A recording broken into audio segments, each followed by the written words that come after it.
So right now, Sonya's in a theta brainwave state, and she's super, super chill. And she likes to live from this place, right? I do like this place. And it actually takes me work to step into beta though. Yeah? Yeah. Okay. Mm-hmm. So what do you do to step into beta? Well, I do my BrainTap in the morning, Mm-hmm. and I do my motivation meditation in there to get me going for the day. So that's one of these. Strategies. Yeah. You know, it's funny, you know, in this discussion that we're having today, or that you're about to listen to, is really appreciating the fact that our brain is an orchestra of many different frequencies, and that many times our behavior will match that frequency, the electrical input or the frequency of the brain. And we're not looking there often. We're looking at, you know, maybe our emotional trauma, we're looking at our behaviors, looking at the food, and all of these things obviously all are influential in how our brain operates. But really this discussion is understanding these different brainwave states, maybe what we can do about it and what they mean for us, and this change in this paradigm that our brains can actually heal. And it doesn't have to be normal that we forget things. It doesn't have to be normal that we're always tired, or we have insomnia, or where we keep making brain fog, or maybe we're making bad decisions about our diet.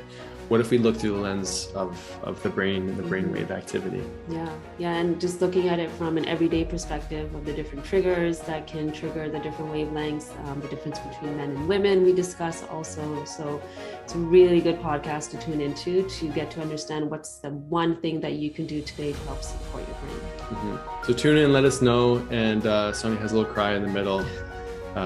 She moves herself really into a deep place where she shares a memory, which is really beautiful. So tune in and let us know what you think, and happy brains to everybody. So being parents, doctors, business owners, doing all the things in life, we got to make sure that this thing on top of our shoulders is working well. The brain, right? Yes, the brain. It encompasses so much and is influenced by so much and influences so much. And one thing that it really influences is the gut. And the gut itself will also influence the brain. So we definitely know that that's one area in our body that we always have to be working on. Yeah, and what we find from microbiome testing is that so many people are struggling with massive dysbiosis, imbalances in the bacteria. And that when we have certain strains that are really upregulated, we're stuck more in that chronic state of inflammation, which is going to influence the neurotransmitters and basically your brain activity. Mm-hmm. So we found an amazing product through a company called Biooptimizers called Cognibiotic. And why don't you share a little bit about what it's done for you? Yeah, the first time I took it, I felt amazing instantly. It was one of those things where like, oh, my brain is waking up a little bit. And, you know, I will share on here that I've had some gut challenges in the past. And this has been the one product that helps support not only my nervous system, but also my gut. And it's one that I share with all my patients now. Yeah, so let's show them. So yeah, it's Cognibiotic by Biooptimizers, and it's just such a great mood enhancing product that you do instantly feel that shift right away. It just shows the connection and the power between the microbes and how much influence they have over our psychology or emotionology or our cognitive behavior. You know, so much happens as a result of the makeup of the microbes. Yeah, it helps you move through your day in such a way that you're actually feeling calm and you don't have to be reactive. And especially when you have kids and you're running a business and doing all these things, like Nick was saying in the beginning, we really need to step up our game when it comes to our brain and our gut health. Yeah, so check it out at www.biooptimizers.com, and you can use the discount code Dr. Nick for an awesome discount. So check it out. Well, happy Monday. It is Monday and it's May, and the weather outside is rainy, or it's windy, or it's cloudy. Sometimes it's sunny, but there's a whole lot of change going on. And I keep thinking that spring or summer must be around the corner somewhere, but. Or we may just skip it and go straight to fall. Go straight to fall. Well, what we're like right now. I usually ask, how are you doing today? And, you know, I think it's just interesting. There's so much variation in our weather patterns, and we're going to talk about some variation in our brain patterns. Right. So there wasn't really a lot of variation in our introduction, so I asked for a little bit more of that today. Yeah. Keeps the brain active. Yeah. I'm trying to keep Sonya on her toes. And sometimes it works. So obviously these conversations that we have are all about highlighting maybe some areas in your health, in your lifestyle that need some support, need some work, or maybe just some curiosity. And so it's some attention you can put towards, you know, making your health a priority. Yeah. Yeah. What do you want to say? I'm just listening today. Oh, you're funny. So we were going to talk about brainwave states, and we do a lot of brain. The reason we don't bring this up is that the brain is such a fascinating area of the body, and the brain health kind of just got shoved into my lap a little bit, because I really didn't know a whole lot about it, other than obviously I studied it in school, and I know that it looks like a convoluted like mass, and it's pink, and it's like weighs about 8 pounds, because that's what the little It's kid actually in not Jerry super Maguire. pink because I've seen one Yeah, it's kind at of grayish, UBC. right? Yeah, well, I guess maybe I saw one that wasn't like in a body. Right. So there you go. maybe it is pink when, Yeah. when there's blood flowing. But we know from Jerry Maguire that the human head weighs about 8 pounds, right? The little guy, remember him? And so some of that weight, or most of that weight, is actually your brain. Yes, and we definitely noticed this with our youngest son because he had a big head. He had a big head and he fell down a lot. And so concussions and brain health are super important. But anyways, going back to the story of how the brain health sort of got thrust upon me, is my mom had a stroke about 7-8 years ago. 8 years. 8 years ago. And I really didn't, we in the naturopathic tool bag, obviously there's a lot of things you can do for brain health, from dietary things to, there's a lot of influences in our environment that affect brain health, from the foods we choose, from heavy metals to maybe in like dental procedures, off-gassing of silver fillings into the brain. Obviously we mentioned like sports and head injuries. But really, like, I didn't have any technology. I didn't really have any way of measuring. And it was always like, when my mom was going through her early recovery period, they were doing a ton of scans on her, and they were finding whether or not her brain was seizing. And so there's a lot of, electrical insight. In the conventional model, there's an incredible amount of data that can be gathered, but it didn't always translate into a functional model, which I think is super interesting, because if we can just state what something is, like whether or not it's wrong or is good or bad, but what about like, how can we enhance performance? And I think that that's a super interesting question to ask. And we can track progress from a functional point of view as well. And so, we had the opportunity to bring in a brain mapping device into our clinic, and where we run neurofeedback. And it's been such an interesting journey to measure people's brains and find out where they're stuck, because often, like, we've got the story, we talk, you talk a ton about trauma and emotions, the hormones and all these things. And when we can get insight into the neurological activity of the brain, it just adds a whole nother layer of information that makes things very relevant. And I think there's something that we were conditioned to all believe, that as we age, as neurons start to die, we can't recreate them, or we can't undo old patterns and create new ones. But there's just so much more understanding now about neuroplasticity and the fact that we can heal our brain, that I think there is more talk about brain health now, because there's just a deeper understanding that we can create this other functional model that will optimize our brain health. And we don't have to think that as soon as we hit age of 40 that it's, of course we're going to have brain fog, of course we're going to have memory loss and all these things. That doesn't have to happen anymore. We don't have to say of course. It's more like, well, if that is happening, what's causing it, and how can I support my body and my brain to change that outcome, because I can change it. Yeah, that's so interesting, Sonya. I mean, there's so many things that are just a part of a paradigm and a way of understanding, and then we just collectively, okay, well, that's the way things are, and then it takes some really interesting individuals to start asking more questions, and then eventually it trickles down into, the doctor's office, and then it trickles down into, biohacking has really been a huge part of this awakening on the collective level, from a personal, responsibility, but also personal authority over their body, and trying to overcome the environment, and how to optimize your sort of surrounding environment in order to get more better performance, better energy, better health in general. And so I think that the paradigm shift is continuously shifting, that's giving more power to the individual. Yeah, and also more understanding of like what connects to it, in a sense that what's influencing, like you were talking about in the beginning, our external environment, when there's like toxins and stresses and traumas, but then also the gut. So we now understand that there's a gut brain connection, and the gut really is our second brain. So there's so much more that we still have to learn, and so much more that we are learning, so that we can take back that control. Because we know the brain's important. We know the nervous system is everything and it influences every aspect of us, but we never really understood what was influencing it and how we can control that. Mm-hmm. Yeah. So the concept of neuroplasticity, like maybe you describe that, you know, what's actually happening in the brain, you know, to our understanding. We're not neurosurgeons, right? You know, we're not. She just hit me. Are you a neurosurgeon? No, I want you to talk about this. Okay. There's things going on down underneath the table that you just have no idea about, and that was one of them. She just hit me. Okay, now so you're giving them different weird ideas. It's not a weird idea. I mean, you hit me with your leg.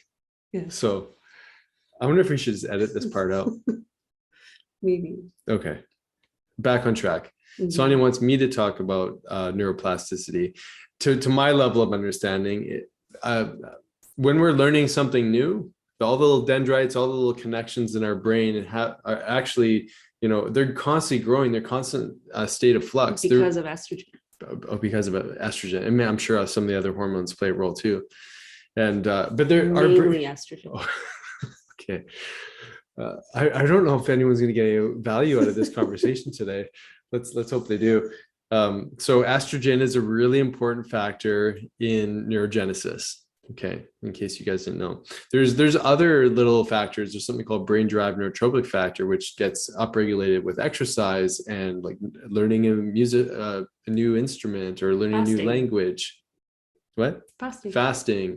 Mm-hmm. There hormetic responses. You know, a stress in the environment, which then forces a change. I can't remember which. I saw a video of the brain moving when you're breathing. Like there was this really fascinating look at just how much the brain moves. Like you think of this structure sitting inside your skull, and it's just kind of there doing its thing. It's all electrical in nature, but there's a whole like mechanical movement aspect that's happening inside the brain too. And I'm sure people could YouTube this. Just look up brain moving while breathing, and you know, you think of like different breath exercises that we would do, or postures, or yoga, again, exercise. A lot of our movements are actually going to have these internal movements. Mm-hmm. Now, the reason I think that's important is because any stimulus in the body, whether it be learning something new or doing the fasting, getting better sleep at night, you know, taking nutrition that's really supportive for regrowing the nervous system and creating connections like the fatty acids and the antioxidants and the amino acids and all these little things are constantly supporting this neurogenesis. And especially the variation piece that we talk about, whether it's with what you're learning, diet, all the things are also going to increase those connections, because when we just create that one pattern, and that's the pattern that we get stuck on, even if it's a belief or a thought or a routine, and what I'm making every night, you know, or for, you know, Taco Tuesdays. So the brain kind of gets stuck in these routines, and every time we do increase that stress in quotation marks, we're increasing the brain's capacity to grow and learn and understand, and also develop these new pathways for us. Yeah, it's fascinating. And when you think of like some of the bigger illnesses that we're being faced with, especially in the brain, you know, we know that Alzheimer's dementia is massively on the rise. Mm-hmm. We know that there's more and more people with traumatic brain injury. I mean, tons of people with chronic headaches and using medications to suppress the symptoms of headaches. There's neurological and neurodevelopmental issues that are showing up for people, from autism to ADHD. What are some other things affecting, obviously, the strokes and things like that? So there's a huge amount of awareness and insight that's going into the brain, and it's not that, you know, I don't come from the perspective we just have to be stuck in fear and like just hope for the best, but we can actually be super proactive with our brains if we could find out some ways to assess the brain function a little bit more clearly. And I think some of us might think, well, that's not going to happen to me. Right. But if you have had any experience of even a little bit of brain fog, that it's already happening. If you've met somebody and then can't recall their name, or you put your keys somewhere and can't find them, but you know it was just a few minutes ago that you put them somewhere, there's elements of that already happening. So you're already receiving these signs that something in my environment, internally or externally, needs to change. Yeah. Yeah, and I wonder how many people actually stop and think about that, or if they just go like, "Oh, it's frustrating that I can't remember that stuff." Well, I think that myth around aging, that this Yeah. is supposed to happen, oh, I'm just getting old, or there's always that dialogue or that belief that we have, and then it gets dismissed. And it isn't until, it's really challenging that we actually bring it up. Yeah, and that's part of that paradigm shift that we talked about at Yeah. the beginning, where we just think things are a certain way. And definitely one of those paradigms is this is just what happens when we get older. We stop creating new neuronal connections, we stop learning, we get really stuck in our routines, we become more sedentary, we eat the same food all the time. And so our brain isn't really being challenged to grow and to stimulate, but that's a total paradigm breaking opportunity. Everybody tune in. So how do we quantitative, qualitative ways of figuring out what's going on in the brain? Yeah. Do you want to answer that one, or are you going to hit me under the table again? Hit you with your knees again. So yeah, what we do in our clinic is we use a device that actually, where people put on this cap. It's a 12 lead cap that's monitoring different parts of the brain, from the frontal to the central, the parietal, temporal, back here, and then we've got the occipital zone. And so these 6 different zones with sort of needle points on both sides. So it's a 12 lead cap, where we then inject something called electrogel, which creates this barrier to conduct electrical current. And then we can actually read brain activity on the computer. It's fascinating. So when we first did my mom's brain map, the area where she had the hemorrhage and the injury was literally like a zone that was stuck in a trauma from an electrical point of view. So it was really that real massive connection where I saw like, wow, this thing's like literally picking a true physical traumatic injury that's reading on the map. You should tell them about ours, like, compared to each other's. I was kind of thinking this question would come up. So we mapped both of our brains. If you could guess, maybe you can put it in the comments below, who do you think got a better score? It wasn't me.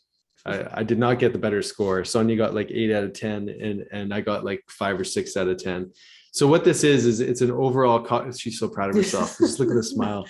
It's an overall cognitive assessment. It doesn't mean how smart you are, but it's basically how much freedom or how much electrical output or potential output you have in your brain. So I'm curious if there's any studies with brain mapping comparing men and women, because women can use both sides of the hemisphere at the same time, whereas men don't. So I wonder if that plays a role. So I don't know if women can only, or I'd have to see that, because I mean, let me give an example. It's in my book. Okay, so let me give an example. When we have the brain mapping device on the head, whether or not there's a man and a woman, we're still seeing electrical activity on both sides of the brain. I think it's the communication. Oh, okay. Yes. So women have a more efficient, what's that called again? Cross-lateral, or there's more efficient communication across the hemispheres. That's amazing. I think on our brain mapping device, it's called interconnectivity. Yeah. So maybe women have a higher. So I'd be curious to see like all the women that you tested and men to see if that it's telling. Totally. Yeah. That would be interesting. There is actually another pattern that does show up with anxiety and depression, is that this is called a bilateral assessment, where one side of the brain is more dominant in depression and one side is more dominant in anxiety. And so from what I remember, it's if the right side of your brain is really activated and stuck in a stronger, what's called a delta rhythm, they're more prone to anxiety. When it's stuck in your left side, it's more prone to depression. And I think I got that right. Anyways, that's interesting, because you can see a dominance on one side versus the from the right to the left. The other thing that we see in the brain, in the neurofeedback, is that often when we're trying to retrain these rhythms into a more balanced state, the brain on one side on the left versus right can literally be showing up in totally different electrical patterns. So there's still activity going on. So to your point, it takes a bit of time for them to actually coordinate their efforts, so they're doing the same thing. Yeah. So that's interesting. But let's get into the different brain waves. because all of those play a different role in and I'll tell you what, most people that we see that they come in for brain mapping, whether it's anxiety, depression, or post-concussion, or traumatic brain injury, or insomnia, or hormonal issues, or behavioral challenges, whatever it may be, there's some common themes that show up in the brain. And one of the most common one is the prefrontal cortex, the executive functioning of the brain, where we make a lot of our higher decisions. It's the most evolved part of the brain. This one's often stuck in a sleep state.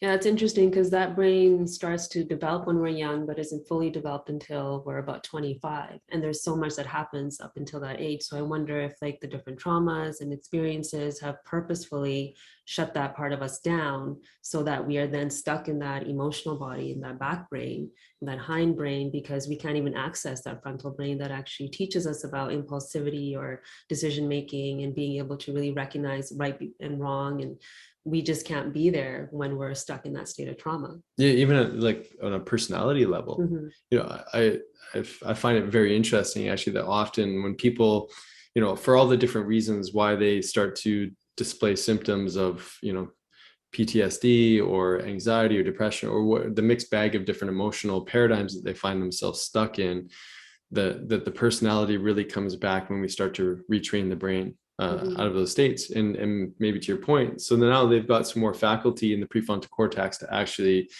activate those higher brain functions as opposed to being stuck in the limbic system. Yeah.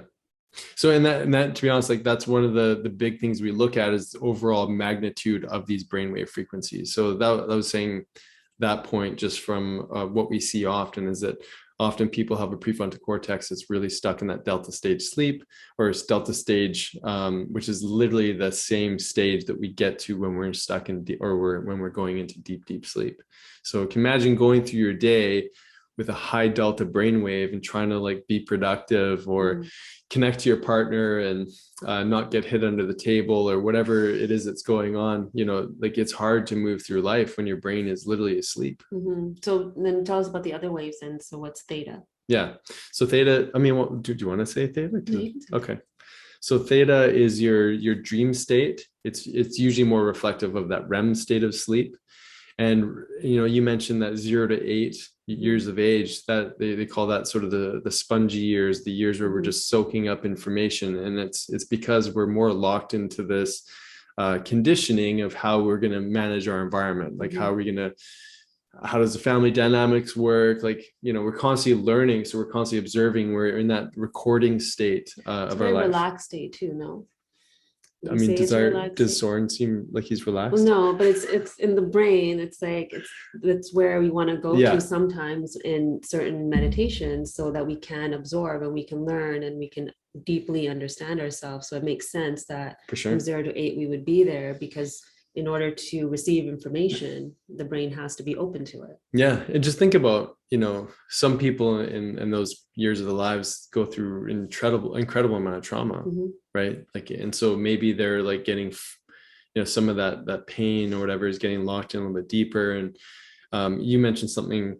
Oh, let's go through the next stages of the brain, and then we can talk about some other interesting things. But so that we've talked about delta, your delta rhythm is your deep state of sleep rhythm. Again, often it's activated, high when in our waking brain when it shouldn't be.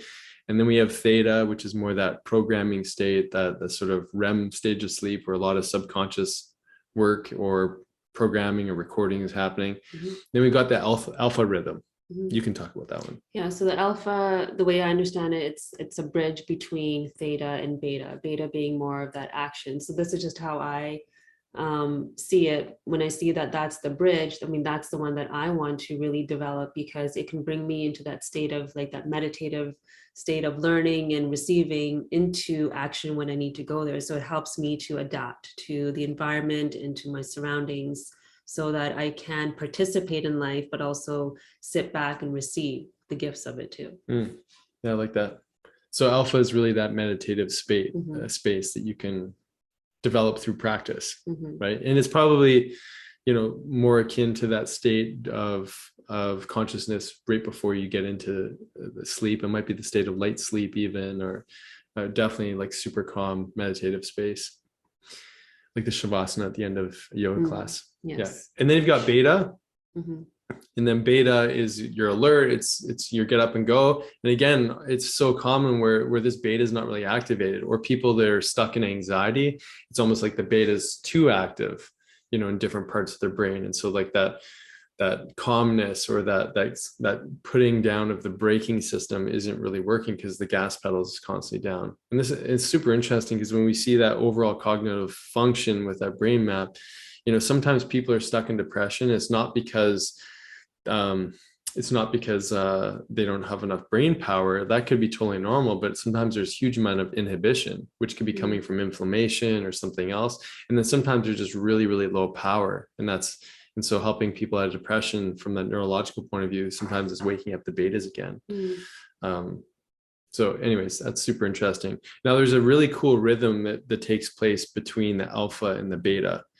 And this is something that we do a lot of with BrainTap and some neurofeedback. It's a specific training protocol called sensory motor rhythm. And this is sort of that space between, and I think it's definitely connected to this alpha bridge as well.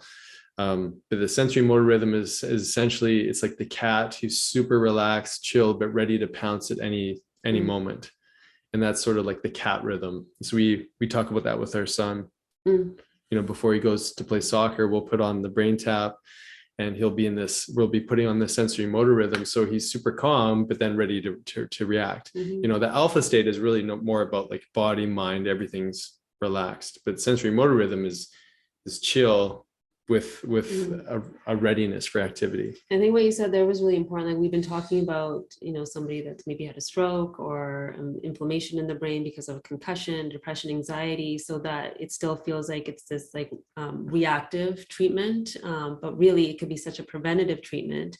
So this is something that we're utilizing with our kids by understanding where their strengths are in their brain or what parts need help. Then we can help motivate them, or we can help calm them as much as we can. I mean, they're kids, so they're not going to sit down always with our neurofeedback machine, but it can really give you insight into yourself of like, why is it that it takes so much for me to feel motivated through my day? Like, why can't I get that project done? Why do I procrastinate? Like, there's often something going on in the brain where a part has just either shut down or it's overactive and it's just not finding its rhythm anymore.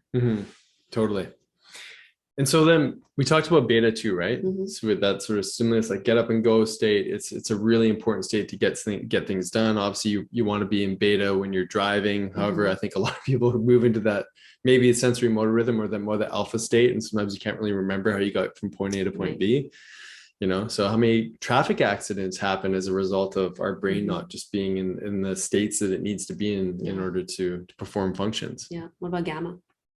Yeah, well, the next one actually is high beta. High beta gamma. So this is like high performance or extreme amount of stress. I think of like athletes who are in the zone, they might be in that high beta or gamma state. And that's where, things just come easy. You're highly productive. You're in a high degree of reactivity based on what the environment's doing. So you would need that if you're performing, right? And then there's some really interesting brain research on some of the monks who do incredible, lengthy hours of meditation where they're able to activate this super consciousness, which is that gamma lambda frequency, where they're tapping into some altered states by, going into those really, really high brainwave activities. So everything goes from a slow rhythm to a faster rhythm, which we took you from delta to theta to alphas to the SMR to the beta, high beta, gamma, lambda. The way I see the gamma one is like it helps you dream big and like see the bigger picture of everything and not get locked in the details of life, but all of a sudden you're connected to the universe in a way where you can bring into your life things that you want to manifest. I love that. So what another tool that we have since we've changed our clinic, we've shrunk it down. It hasn't been sitting out and available for people as much, but it's the Ajna light. So do you want to talk a little bit about what you've experienced with that?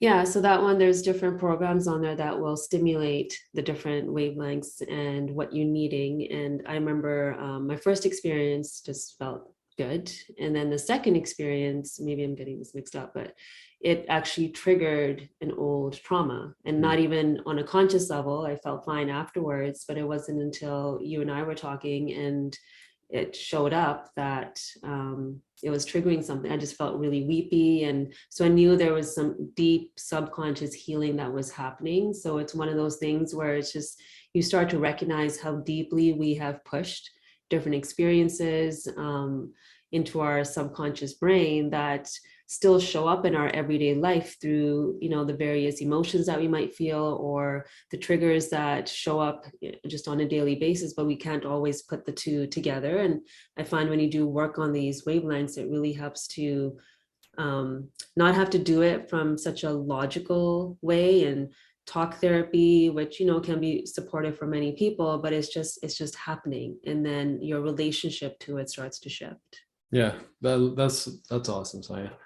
Like, I think we don't realize how much we're getting. We had a podcast about hypnotherapy today, but how much we're getting hypnotized by our environment.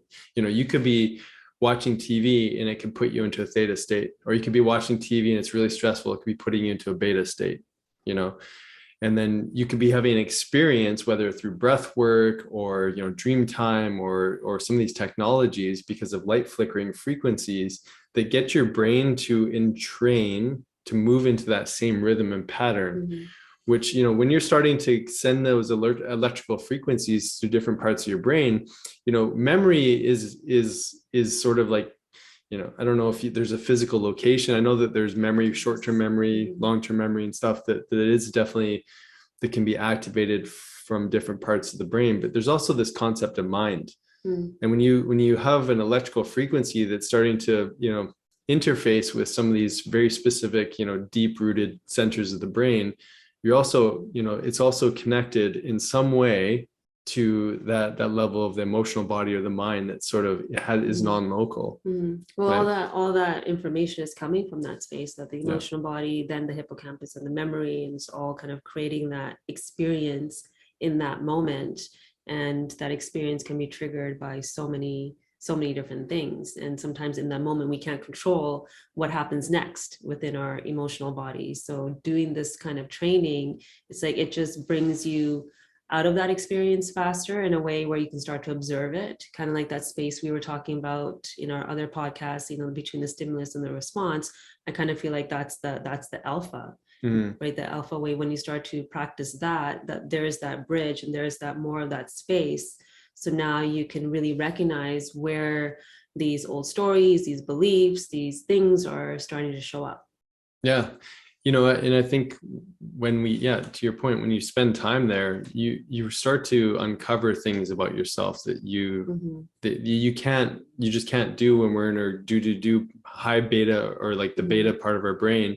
We don't have that reflective component where we've really created space for introspection, inquiry, and whatnot. We just kind of get stuck on the hamster wheel of life and move through our day. And so, if there's tools, which there are tools, there's amazing tools to really support the development of the brain, but also neurogenesis, and really retrain the brain into its natural state, which is to be calm, to be in a relaxed state, that sensory motor rhythm, but be able to move into action when needed to.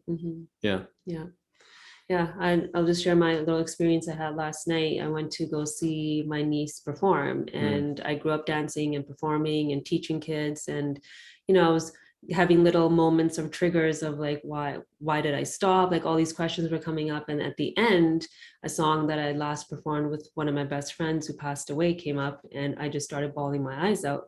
My sister turns around, "It's okay, you can dance again." She thought it was because I was missing dancing. But because I was able to kind of recognize why the trigger was there, I didn't step into that space of deep grief that can kind of take over somebody's being. Like, I was definitely in a space of devastation for sure. I don't know what you called it last night, emotional something. Yeah, something like that. Yeah. And but I think when you start to really practice and develop these wavelengths, you can do that more in life. So that could be with like any trigger. And we don't have to get so sucked into the emotion, but we can just talk to the emotion. Like, it's okay to feel this way right now because I'm feeling this grief or this anger or whatever it is, but I can step out of it because I've practiced this and my brain is understanding that that's okay, that it's safe to do that now. Yeah. And so let's talk about some interesting criteria for that environment. So you're there, so you're watching your niece who you just like, your heart oozes for. And the fact that she's doing dancing is like, so Sonya was already in this elated state watching her little niece, she's the cutest thing in the world, dance on stage, which was like, she's only 5. And like, this is bringing up so much memory. So just imagine Sonya's brain, she's in like alpha theta, but also mixed with a little bit of beta because she has this excitement, or maybe even some gamma. So it's like, it's never just one frequency, but it's all these different frequencies that created this soup of chemistry, or this neurological input that created the soup of chemistry that then just, triggered different aspects of her brain to like release chemicals and peptides to access some of these old memories and trauma. And like, so I just think it's so interesting that it required this environmental stimulus to really allow you to go in, and then to reflect on what came out of that. Very cool. I'll just pause. What are we pausing for? Getting teary-eyed, so Okay. You can keep talking. Oh. Well, we can pause together.